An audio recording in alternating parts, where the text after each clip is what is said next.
Eu realmente acho que a gente pode estar acompanhando os últimos dias ou os últimos momentos de vida da Rue.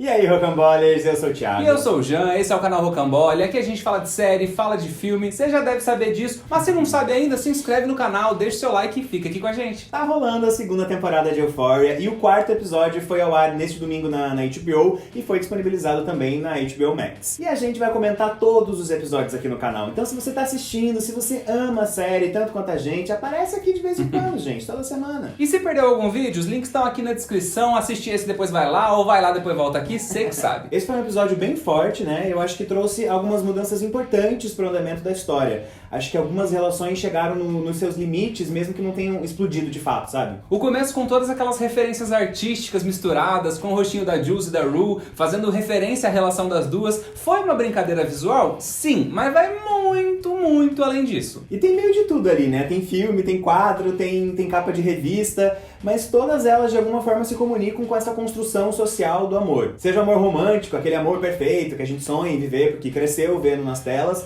ou a própria romantização do amor caótico, do amor problemático. A Rue quer viver isso com a Jules, ela quer viver o incondicional, ela quer viver a intensidade desse amor, mesmo que o caminho disso seja o caos, seja a dor, porque de alguma maneira ela aprendeu a romantizar isso também. Eu acho que independente do que cada referência dessa traz sobre a construção do amor, o importante aqui é a gente entender o desejo da Rue de ter um grande amor e de viver verdadeiramente isso. Se esse desejo, essa necessidade vem realmente da Rue ou vem de tudo que ela foi condicionada na vida, a gente não vai saber. Mas é isso, tá ali. E aí, nesse momento extremamente chapada, ela idealiza tudo isso e se vê em várias possibilidades. Se vê no Jack do Titanic, no John Lennon, no Príncipe, mas ela não consegue viver isso no plano físico porque ela tá completamente distante de si. Tão distante que precisa fingir um orgasmo, né? Ai, foi...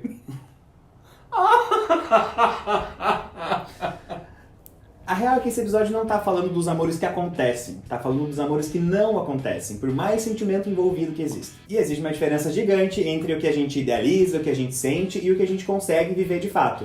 A Rue talvez não consiga viver esse amor com a Jules. E a Cassie não vai viver o que ela acha que é um grande amor ou uma grande paixão, o Cal não viveu o amor pelo Derek, a Cat não vai viver o relacionamento bonitinho que ela achava que queria, ou seja, esse amor que eles gostariam de viver não vai acontecer. E Euphoria tá sempre colidindo o plano da idealização com o plano da realidade, né? E acho que é pra gente focar mais nas motivações disso, e não no que aconteceu de fato, e se aconteceu. E voltando rapidinho pro início do episódio, várias das referências estão relacionadas à morte, né? Será que isso é alguma dica? Vários personagens morrem, né? Fiquei pensando nisso também. E esse final de episódio eu relacionei demais ao final da primeira temporada. Claro. Eu realmente achei que a Rue ia ter outra overdose. Porque, porra, ela tava se imaginando naquele lugar que pra mim parecia ser o funeral dela mesma. Eu fui ficando muito nervoso nessa sequência. Foi muito pesado, e aí o paralelo do cantor do Labyrinth com o seu pai, e ele recebendo ela, abraçando, só que a gente sabia que o que ela tava vendo ali era o pai. A cor do terno desse cara era a mesma cor da blusa do pai que ela sempre usou na primeira temporada. Soou como se ela estivesse indo de encontro a esse pai, desejando que ele estivesse ali quando ela partir. Pra buscar essa filha mesmo e dizer que apesar de tudo ela é uma boa pessoa. É muito forte pensar no significado disso tudo pra ela, ainda mais agora que ela tá afastando todo mundo. A cena termina com ela abraçando o ar, sozinha ali na sala, frágil demais.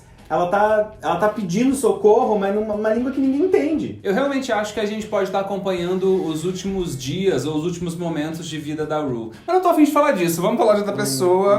Vamos comentar um pouco os acontecimentos em volta do Elliot e da Jules.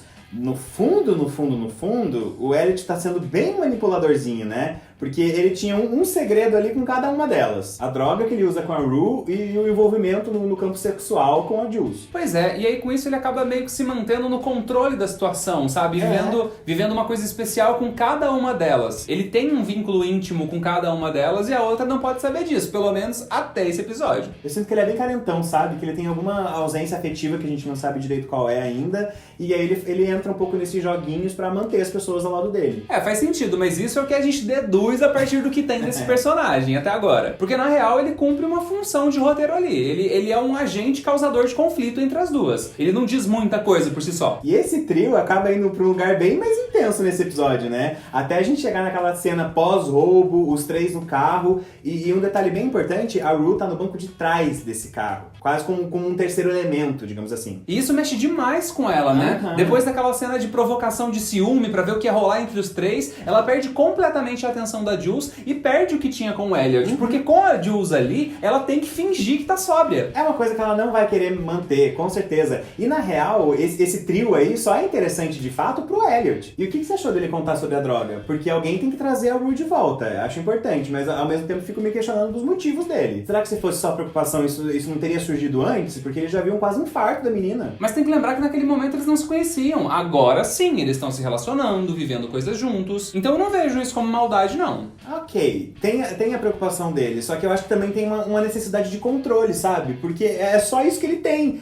Ele tá vendo a relação da Jules e da Rue, é uma coisa muito forte, ele não consegue competir com isso, então ele tem que compensar com uma outra coisa. Justamente, é a única coisa que ele tem. Por isso que pra mim bateu num lugar muito genuíno. Ele jogou tudo ali pra Jules pra não prejudicar ainda mais essa única relação que ele tem. Não sei, gente. Pra mim, as intenções dele ainda são enigmáticas. E só um comentário, na minha cabeça era tão óbvio que a Rue tava chapadona ali, sabe? Eu fico pensando como que a Jules não percebeu isso e precisou que o Elliot falasse. Não fez muito sentido pra mim, porque elas já viveram tanta coisa juntas. Mas tem aquele negócio, né? Pra você ver, você precisa querer enxergar algumas coisas. E a Jules tá depositando muita coisa nessa sobriedade da Rue. E mudando totalmente de assunto, indo pra minúscula aparição do Fesco nesse episódio, foi só pra nos dizer: vai dar merda. A mãe do bebê, do tal do Mouse, tem algumas perguntas aí. O Mouse era o fornecedor, o antigo fornecedor do Fesco, que o Ash matou a marteladas.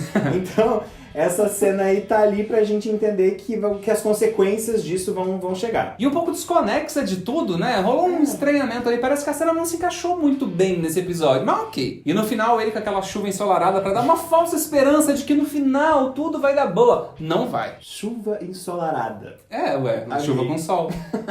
Agora vamos pra Alex. Vocês viram que na foto de grupo que as meninas tiram, ela esconde o rosto dela? Como se agora ela realmente não quisesse mesmo participar ativamente de nada, ela é só observadora. Acho que mudou mais uma chavinha nela. Eu senti ela muito ardilosa nesse episódio. Ela tá ali no meio, envolvida, mas só pra buscar informações que ela precisa pra peça. É tudo parte desse laboratório. Ela tá tentando descobrir segredos, principalmente da irmã, e ela percebe que tem alguma coisa errada quando a Cassie e a Mad se abraçam. Ela tá sacando que tem alguma coisa, ela tá investigando, ela tá fuçando cada vez mais. E eu tô muito curioso pra ver o que vai rolar dessa peça, porque eu acho que tá prometendo ser um grande momento da temporada. E já emendando na Cassie, nesse episódio ela estabeleceu ainda mais o jogo com o Nate. O sorrisinho depois dele falar o eu te amo diz tudo, né? Ela com mais uma pequena vitória. Pequena mesmo, né?Ela jura que tá ganhando alguma coisa nesse jogo, mas tá cada dia mais bizarra essa história. E nessa briga com o Nate, até pareceu em alguns momentos que ela tava tomando o controle de novo, mas na verdade é o oposto. Ela tá cada dia mais entregue a essa obsessão que eu não sei onde vai dar. Eu senti que tudo isso que aconteceu foi meio que a cartada final da Cassie. Mas o que vem depois dessa cartada? Porque eu também não sei. E em algum vídeo a gente relacionou, né, a Cassie ao Rue, porque de fato as duas estão numa energia muito autodestrutiva. E ela chega a jogar isso pro Nate agora, né? Que ela não tem mais nada a perder e que ele devia ter medo disso.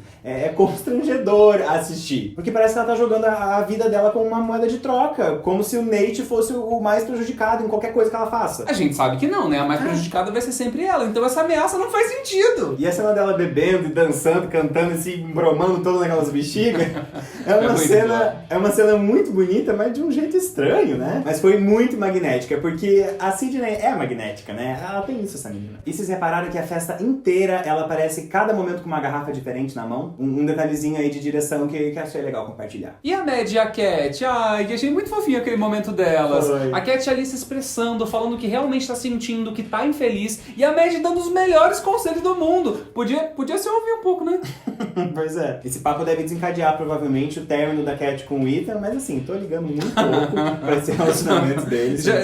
Isso tá rendendo demais essa temporada. Acaba logo, caralho. E agora sobre a Mad e o Nate, o que fez ela voltar? Então, a gente falou em outro momento, né, que tem o rolê do merecimento. Ela não se sente digna de alguma coisa melhor do que o Nate. Mas tá faltando aprofundar um pouquinho nessa dependência dela. Porque eu não sei bem se é dependência, né? Eu acho que é uma coisa muito diferente da Cassie, por exemplo. Eu acho que a Mad tem mais consciência das atitudes dela, do impacto das atitudes. Parece que ela só não acredita em algo diferente disso mesmo. Eu acho que tem um pouco do que a gente falou no começo, sabe? A romantização daquele amor caótico. Tanto que ela disse que o Nate arruinou a vida dela pra sempre. E ela tá falando da crença no amor, de como ela se vê ao lado de alguém. E aí o Nate vai lá e me diz que isso soa de uma forma romântica. Ah, pelo amor de Deus. E um detalhe, o presente que a Cassie dá pra Maddie de aniversário é um álbum de recordação dessa amizade das duas. Então ela tá ali valorizando o passado, porque o presente não tá muito legal. E finalmente, falando do Cal, ele se tornou um dos personagens mais interessantes de Euphoria, né? Quem diria? Mais uma cena de direção perigosa, ele no Jeep, indo pro bar ali, onde ele teve um momento especial com o Derek. Muitos momentos marcantes de Eric Dane nesse episódio, né? Ele tá maravilhoso. E o Cal ir pra esse bar é um reencontro com quem ele era antes de formar essa família, antes de viver uma vida de mentira e tudo mais. Só que apesar de ter empatia por tudo isso que ele sofreu neste contexto específico, o Cal tem uma visão muito equivocada das coisas, né? Num discurso de autoafirmação, ele diz que viveu a vida como um homem bom. Em quê? Me diz, no que você acha que viveu a vida como um homem bom? Ele diz isso totalmente baseado na ideia heteronormativa que ele ainda tem. E na culpa pela orientação sexual, né? Por mais que ele tenha sofrido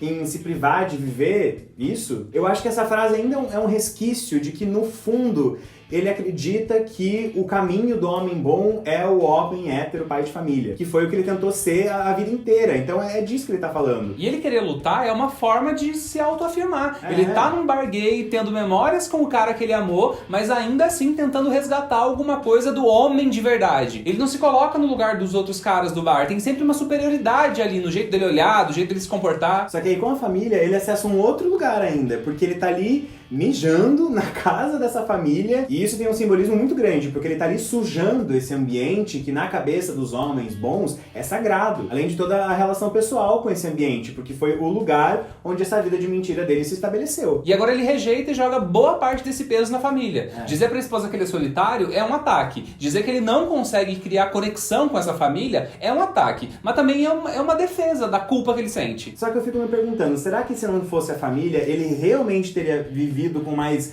honestidade a orientação sexual? De qualquer forma, eu achei essa cena muito foda. Ela levou um dia inteiro pra ser gravada. E tem gente achando que ele botou o biruliro pra jogo mesmo. E não, viu, gente? Foi uma prótese aquilo. E é muito simbólico isso tudo, né? Ele tá ali com o pinto pra fora, falando um monte de coisa pra família. Porque é isso, ele tá ali rejeitando essa família, dizendo que agora ele vai viver da maneira que ele quiser viver, comendo quem ele quiser comer, mas reafirmando aquela virilidade, aquela masculinidade tóxica que ele teve a vida inteira. Ele tá confessando do interesse por homem, mas com o escudo do falocentrismo. E só uma coisa, a cena foi foda, ok, mas eu fiquei com o sentimento de que ela podia ter terminado antes, sabe? Eu achei alguma coisa esquisita no tempo. Ele falava, tinha um tempo. Ele olhava, tinha um tempo. Fiquei meio incomodado com isso, sabe? Provavelmente foi de propósito, mas... E a relação dele com o Nate é extremamente complexa, né? Eu admito que eu ainda quero assistir mais coisa dos dois pra formar uma opinião mais profunda. Porque ele diz coisas muito pesadas dessa vez. Que esse filho é o arrependimento dele. Você é uma parte de mim que eu nunca vou entender. Poxa, me dá a sensação de que ele se vê no Nate, mas ao mesmo tempo o Nate é uma pessoa muito mais amargurada do que o Cal era na adolescência. Rola uma coisa de culpar o outro o tempo todo, de punir o outro pelo que eles são. Eu não sei se é isso. Eu acho que o Cal entende que agora eles estão vivendo num outro momento. O Nate não respeita ele como ele respeitava o pai antigamente. O Nate não dá a mínima pra essa família como o Cal era obrigado a dar antigamente. E acho que muito dessa raiva vem dele saber que a qualquer momento o Nate pode jogar tudo pro alto e viver o que ele nasceu pra ser. E o Cal nunca vai poder recuperar isso. Eu entendo o que você tá falando, mas eu acho que pra mim o que bate mais forte ainda é esse sentimento no Cal de que, como se não bastasse ele ter falhado como filho, ele falhou como pai também. E sobre o final agora, o episódio começa com algumas referências de amor romântico, amor idealizado, e termina com a Cassie dentro de uma moldura, um quadro vivo, uma alegoria mesmo, como uma amante sofredora. O que isso quer dizer? Pra mim tá num lugar de até que ponto essa idealização de amor é saudável. Até que ponto vale a pena tentar viver esse grande amor enquanto tá se autodestruindo. Ele elogia a Cassie, ele fala que ama a Cassie, ela é esteticamente a mulher perfeita que ele quer do lado. Então essa imagem é ela ali, lindíssima, ocupando esse lugar de obra de arte aos olhos do Nate. Mas extremamente infeliz, enclausurada nessa perfeição plástica. acústica. Tem uma coisa de ser uma obra exposta, mas que ninguém acessa o seu sentimento, sabe? Ninguém se importa com o que ela tá sentindo de fato. Enfim, de todas as imagens desse final, a gente quis focar no da Cassie, porque foi a que mais marcou. Eu amei muito, esse episódio realmente tocou meu coraçãozinho algumas vezes. Foi propositalmente um episódio meio fake, sabe? Meio falso, em várias camadas. Como se fosse pra gente perceber o quanto de coisa que a gente finge na vida, ou dá uma mascarada pra deixar mais bonitinhas. Mas lá no fundo você acha que realmente é uma parada pesada, cheia de dor, de angústia, de sofrimento. Eu senti que esse episódio foi um ponto de virada pra quase todas as relações, não tem mais como a coisa ficar se repetindo depois disso. Por mais que tenha tido muito conteúdo plástico também, eu acho que trilhou um caminho mais evidente pros próximos episódios. Eu sei que muita gente não curtiu esse, mas eu gostei muito mais que o anterior, achei lindo demais, tem uns simbolismos muito importantes. Eu só senti falta de um clímax maior no final. Acho que esse episódio pedia isso. E é isso, chegamos ao final do vídeo, espero que vocês tenham gostado. Se inscreve se ainda não é inscrito, deixa seu like e fica aqui com a gente. E deixa nos comentários, como sempre, o que você achou do quarto episódio. Vamos dividir nossas impressões, acho que tem bastante coisa pra falar. Até o próximo vídeo. Tchau!